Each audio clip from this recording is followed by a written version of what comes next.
welcome back to Nate Davis Disc Golf. We're covering third and final round of the Discraft CCR Open fueled by Great Lakes Discs. This takes us back out to the Renegades Trail at Burchfield Park in Holt, Michigan. I'm Chili here with Josh. How we doing? I'm doing well, Chili. How you doing today? Doing good, thanks. All right, like I said, we're on Renegades Trail today. This is coverage of the Chase card. So we're heading into the final round here, and what do you think of this course? I think this is a great course. It's one of my favorites in the area.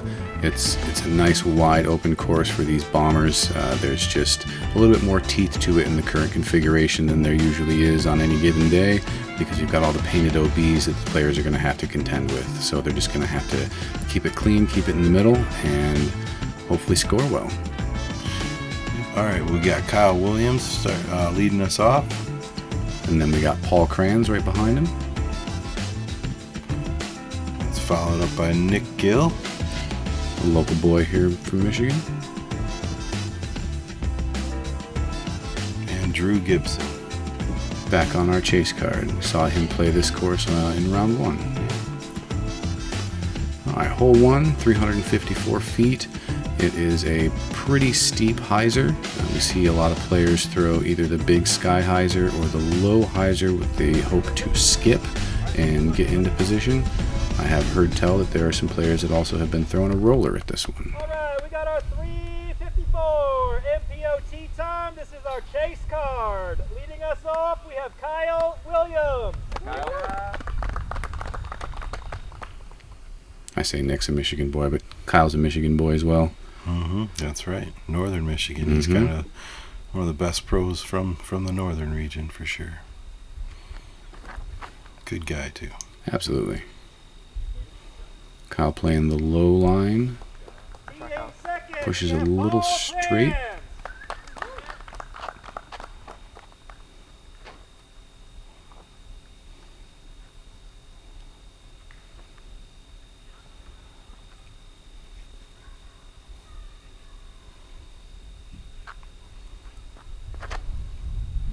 Paul playing the high hyzer. Really crushing it up there. Getting back in about circle two for his birdie look.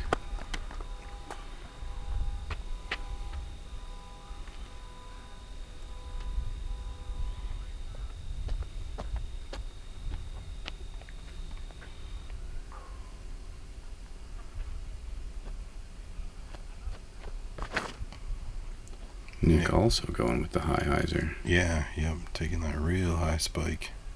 I feel like you lose some distance on that, but Rounding out our Chase card, Drew Gibson. You really do. I mean, it's a 350-foot hole, and if you throw that high on the spike hyzer, you got to be throwing a 400-plus foot shot. Let's see if Drew takes that big high spike hyzer again. Looks like he's lining up for it.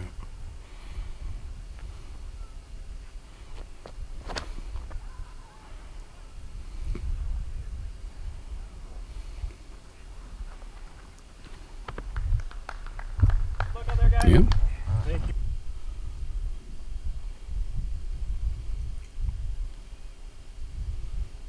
Paul going to be our first one to putt here from just circle two. Oh, gave it a bid. Yeah.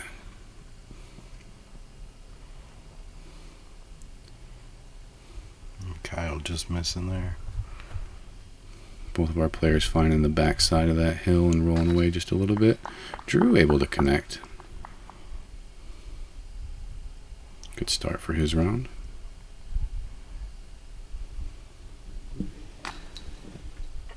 And Nick just off the front of the cage with a very unfortunate roll away.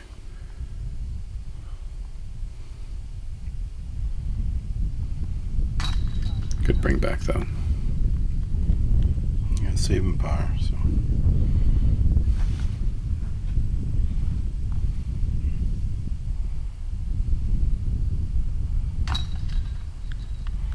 And Kyle knocks down his par as well.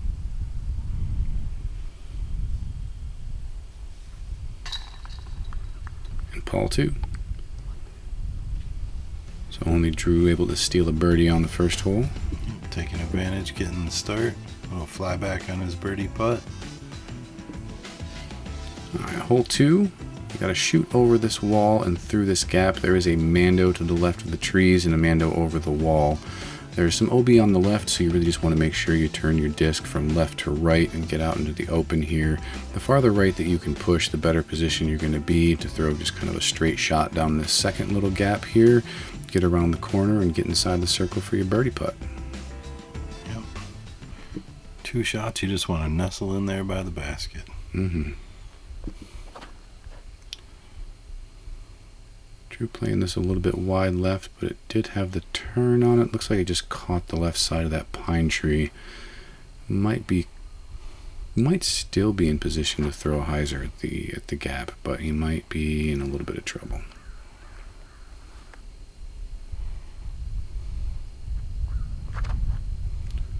Oh, Paul flirting with that OB on the left, but kicks to the right.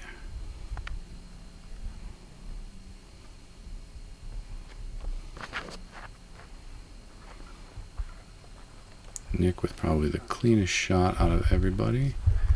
Just really pushes to the right and should be in good position. Yeah, none of those guys were as aggressive as I thought they would off this tee. Yeah. To get it way out there, but we'll see how they do on the approach. Great shot from Paul.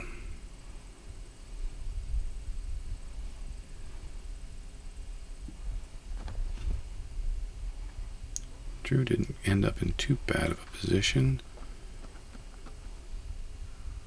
Gives himself, I think, a look from circle 2 there.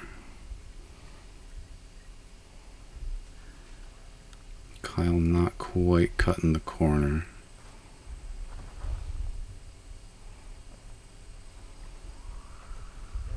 Nick is textbook there.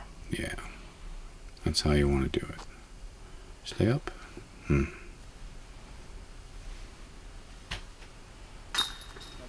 Drew cards the birdie. Yeah, even with that not ideal tee shot, able to scramble up and down and get his birdie. Yeah, he's got the power to kind of save himself in those positions. Oh, yeah.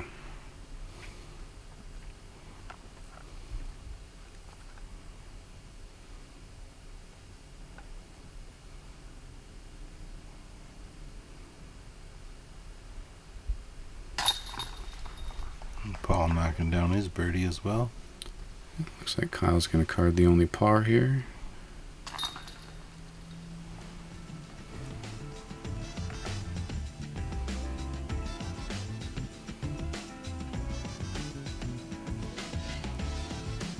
Alright, moving on to hole 3, par 4, 810 feet.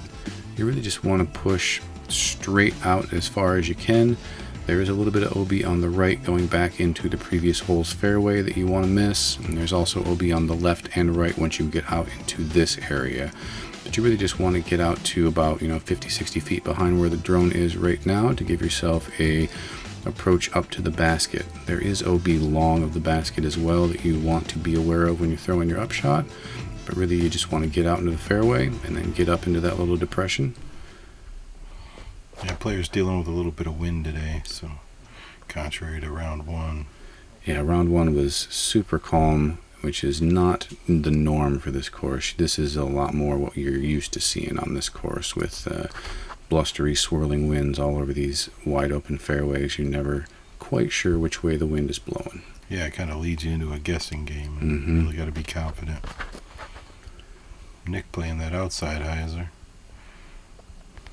You can see the flagged off OBs there, but it looks like he's going to come plenty back inbounds and be in good position.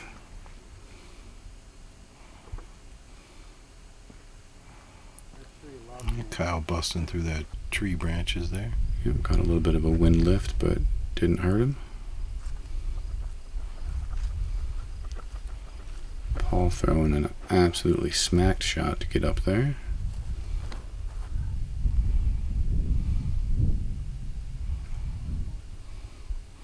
Kyle making the choice to kind of play for position there. Yeah. He's not in the right spot to be real aggressive. If you don't get far enough forward, it's really hard to try to push for the green there. And unfortunately, it looks like Nick finds the OB.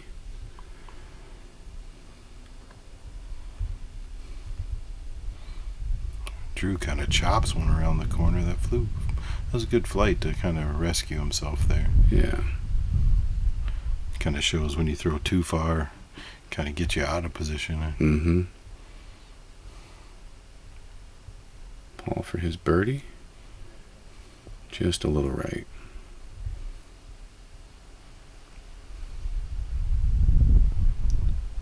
Same for Drew.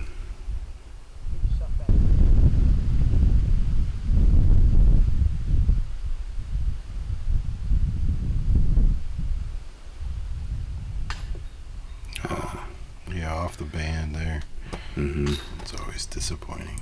And with that pin being down in that little depression, it's really easy to putt just a little bit high and not get the disc to drop enough to actually find the chains. Yeah, sometimes you see the players taking a knee. That way they can kind of get more on plane with the chain height. A couple bogeys there, some pars. Really tough hole to card a birdie on.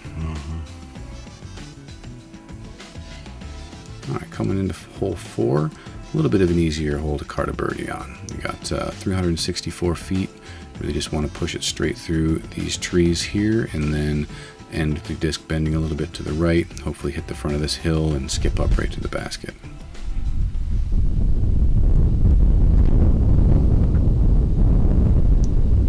Going with the turnover mid-range and blows past it a little ways. Yeah, that wind kind of held him up. Gave him a little too much glide. Paul getting saved from going out of bounds by those trees, kicking him back into the fairway. Kyle keeps his lower, seeing Drew's go a little bit long and doesn't quite make it all the way there, but he should still have a putt. This one's in trouble. Oh, nice. Good shot by Nick. Get up in the circle.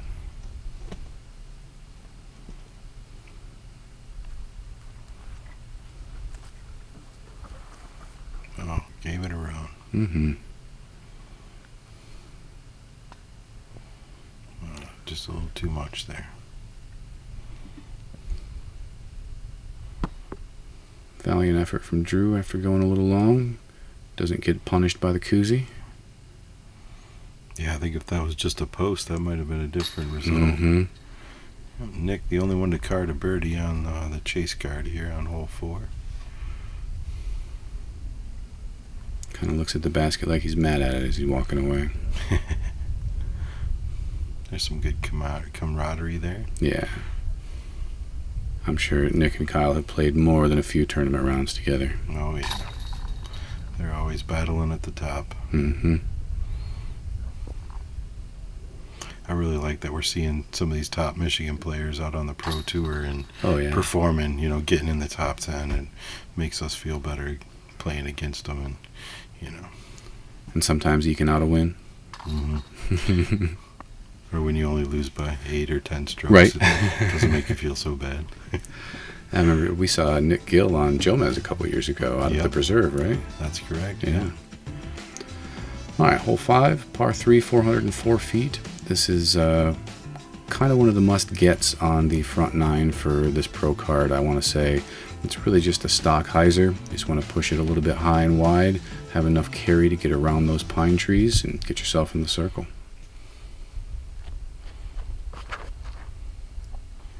It's got a good start to it.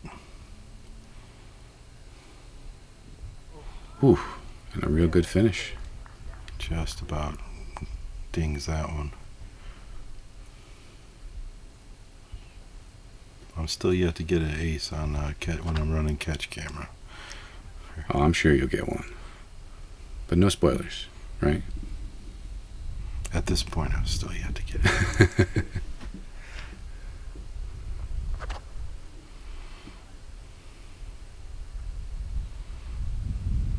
Paul sending one in there. A little short. No, it's right there. Kyle going with the lower line. Certainly makes the hole shorter going that way. You don't have to throw so hard to get that big swing hyzer.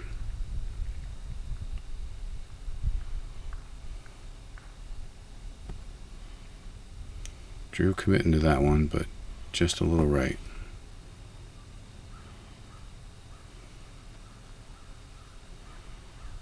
Yeah, the wind's just really affecting him out there. Yeah. Good bring back though.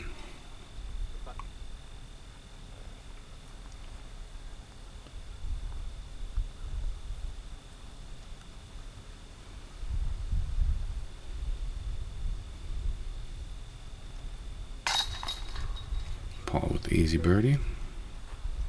First one to get to 21 under on the chase card, that is.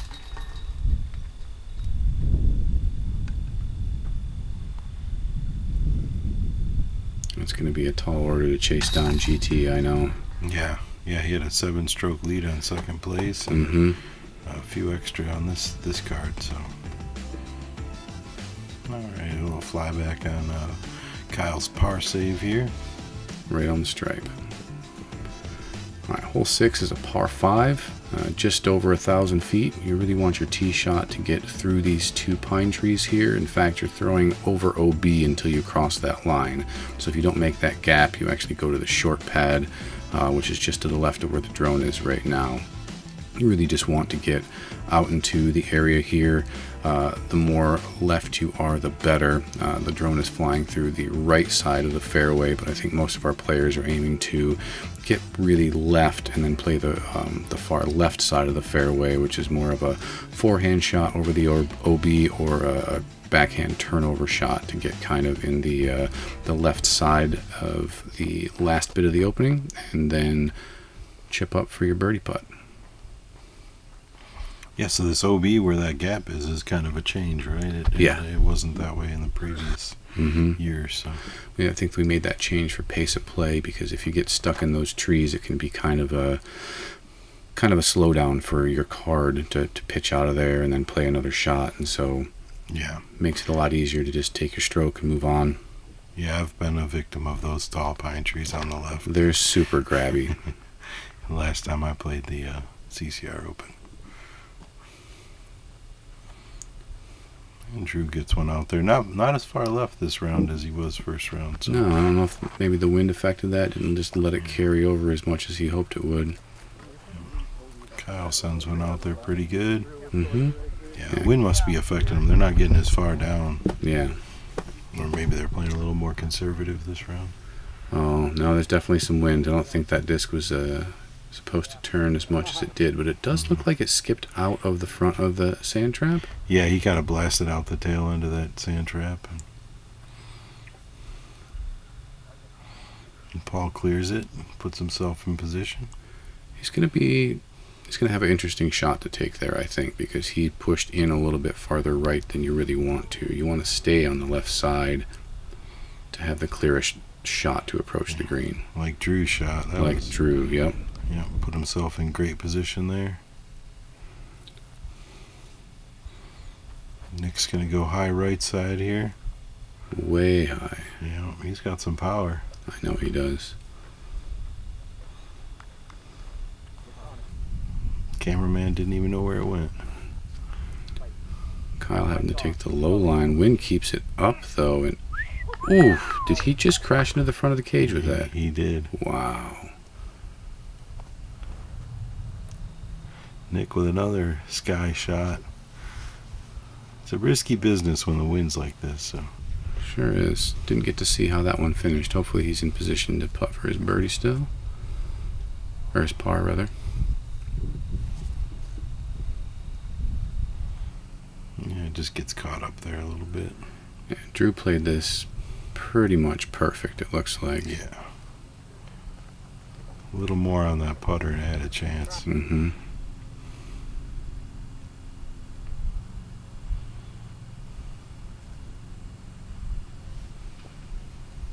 Paul gives it a good run from there, but still comes up a little bit right. This tree in front of the basket makes for an interesting putt if you're not past it. Yeah, it forces your hand. You really got to get low and try and figure out a zing one right in there. Drew making this hole look easy.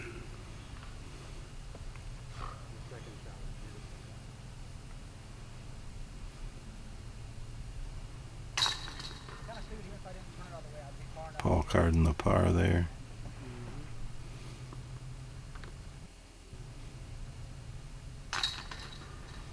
Kyle with his birdie too after that beautiful upshot. Yeah, that one was really cool to watch Yeah. when I was standing there videoing. It was just a laser beam right at it. It looked like the wind just kept it up perfect, right on line the entire time. Yep, just shows his skill. All right, moving on to hole 7. It is a par 4, arguably a par 5, 830 feet. You really just kind of want to get out into this area off of the tee pad, and then you've got a really tough approach to get into the green, which is protected by an opening and then a bunch of trees that are in the way. It's really important to place your tee shot in a place that gives you a way to navigate the rest of the trees that are in the fairway to try to get up into this area here. Yeah, placement's key for sure. Yeah. And then you don't want to hit the ground too hard coming in there because it's really easy to skip long or skip off into the woods even when you do penetrate into that gap.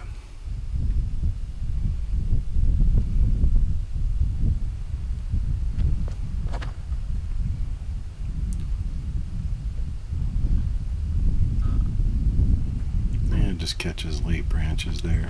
Still ends up center fairway. Mm-hmm.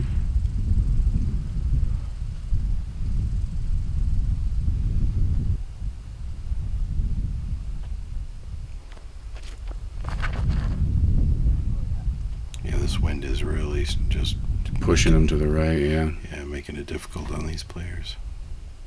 But they're keeping it in the middle at least. That's the important part. Oh, early hit here for Yeah. Paul. He's got some work to do. Yeah, I think he saw everybody else getting turned over, just tried to hug that left side a little bit more. Good recovery shot, though. Yeah, yeah. Way to move up the fairway with that. He's still going to be a little bit more right, I think, than he wants to be. But he should be all right to at least attack the opening from there.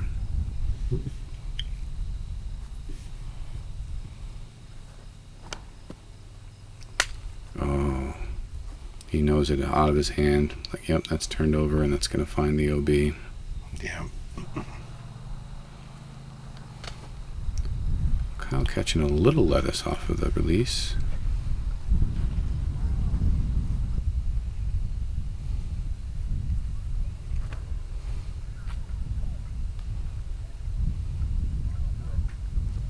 Oh man. Oh, hops over the tree and gets in the circle. What a beautiful shot. Yeah, that was a cool one. Has he got a Michael Jordan stamp on that? Yeah, he's got a Jumpman. Yeah, Jumpman. Yep. Seen him pull that guy out a couple of times. That's pretty cool. Oh, yeah. Kyle with the air there. See what his recovery does. Looked like an angry shot to me. Yeah, I think he was just kind of trying to get through this hole at this point. Mm-hmm. Nick with a good approach from there.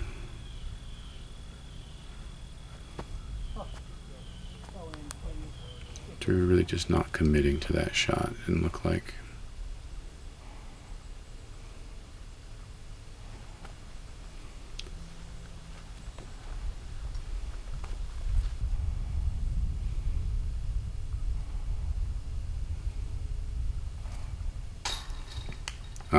Unfortunate chain out there.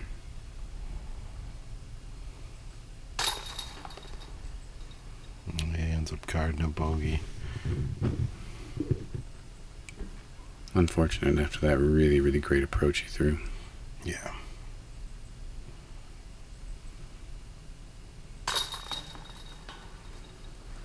Drew gonna take a double, unfortunately.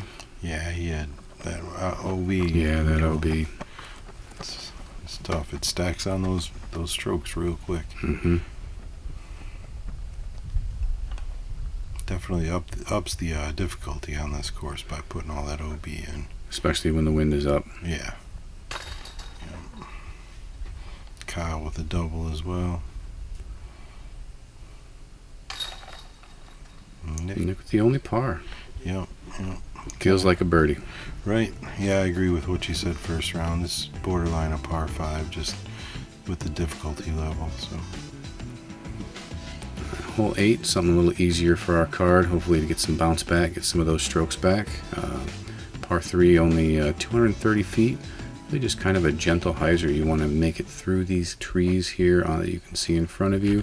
Just pick a gap and try to fade out into this gap that Nick was going for. You really just want to fade right to the left of that tree to get into the green and get your putt. Yeah, it's a touchy little shot.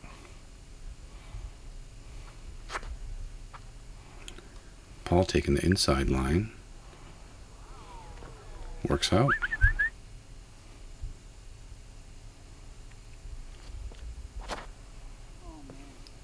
Drew pulling it really wide. And unfortunately hitting that big guardian tree there at the end. Yep, didn't quite do what he was looking for. Kyle slides one in on the green. Yeah.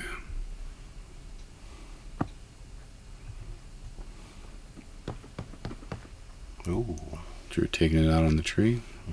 Good way to hurt your throwing hand there. Mm-hmm.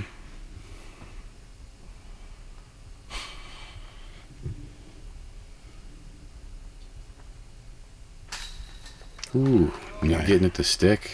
Yep, nice catch there. Yeah.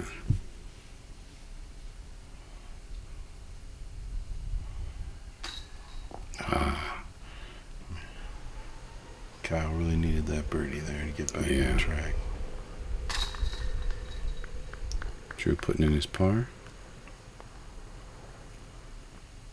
This is an interesting part of the course for the spectators. Right behind where the camera is right now is where a lot of the locals like to congregate and watch the final round happen, because you can see, you see hole 15 from back there. You get to see everybody drive on 8. You get to see everybody drive on 9 and 10. And then if you're following the lead card, you can just kind of follow them to the back from there. Yeah, a lot of action in this area. Mm-hmm.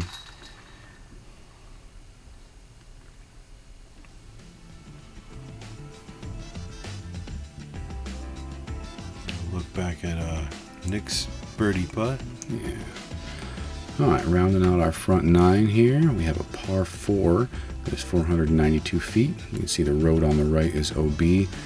Most of our players, I think, are just going to throw a big high hyzer, get up into this area here, and try to be as straight onto this gap as possible to make the approach as easy as possible. Just throw something straight, laser beam right up in there, skid up for your 3, and move on.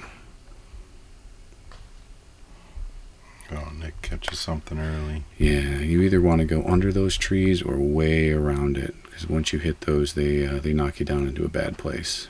At least they can.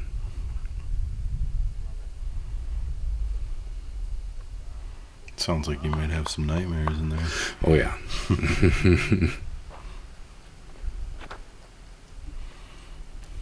Yeah, the bogeyman lives in there. Whew. Great shot from Drew, turning around our catch cam. Almost killing our catch cam. Yeah. What you don't see on film was that thing rolled between my legs and kind of around one of my feet.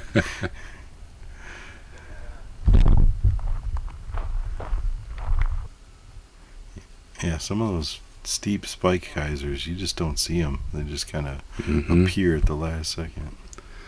That's a tough spot that Nick's going to find himself in there. Yeah, he was out of position and then out of position again here. What can he do now? Yeah, perfect. Yeah, he made it work. Yeah, he did. And that's a great shot from being over there. That's a tough little shot to execute from that far right. Yeah, that's an amazing par save there. As long as he cans the putt.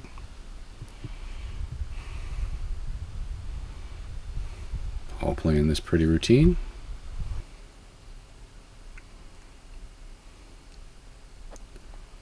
Drew just pushes so far up the fairway off the tee on this one. You don't need to, but he's got so much power. I don't know if he has any other choice. Yeah, you gotta wonder, is he trying to make an play on that eagle, or, right?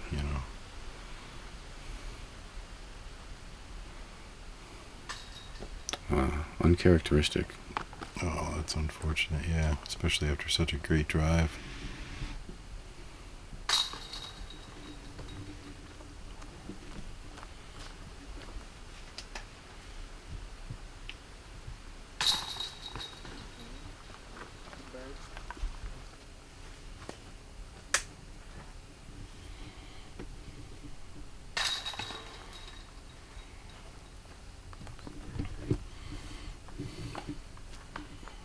think that makes Paul our only birdie on this hole. Yeah, I agree, yeah. Which is kind of surprising. This is not too challenging a par 4 for Burchfield. Yeah, considering the previous hole was a par 4, and then you go to this one as a par 4. Yeah. It seems somewhat unbalanced, to be honest. All right, that concludes the play of our front 9, the final round. Here's a look at the leaderboard. Looks like GT is holding it out there, huh? Yeah, but still not too crazy scores. Looks like all players are being affected by that wind. Definitely not as hot a front 9 as we saw the first round. Yeah, pretty tight race for the second, third, fourth, and so on. So yeah, pretty good. We'll be heading into the back 9 there and finishing out this tournament here. We'll see who's gonna finish in the top here. All right, thanks for joining us for the front 9 of the Discraft CCR Open, fueled by Great Lakes, presented by Nate Davis Disc Golf. Tune in for the back 9. You'll catch Josh and I there.